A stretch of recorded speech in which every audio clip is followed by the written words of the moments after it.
And Penn and Teller, to me, that's the gold standard of partnerships. They have the longest running partnership in all of show business now, 50 some years. And when I had Penn on, and I was almost in tears at the end because he said some things that just moved me, to where he and Teller were at this lounge in Vegas because they have a residency there, and they went to see this old comedic duo that used to be on Ed Sullivan.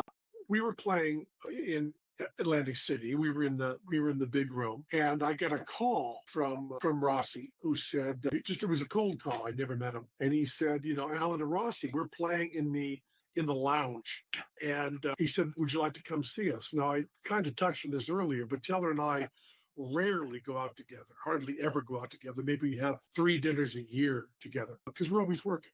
Nothing to really say.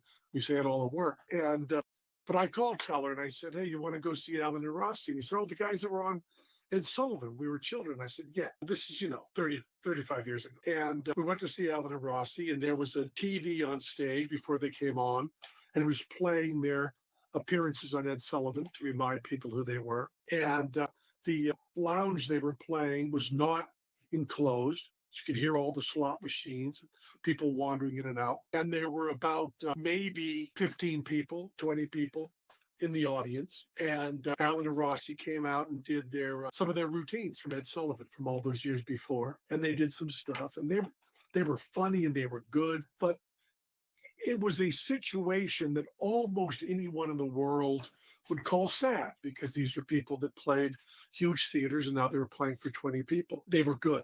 That's important to say.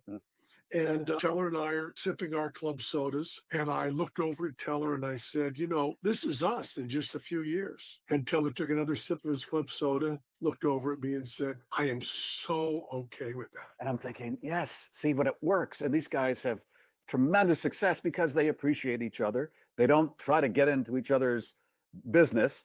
They don't try to out-ego. You have to keep that ego in check. No fluff, no hype, just the real deal. Wayne Altman's here, yeah, you know the drill. Talking business, talking shop.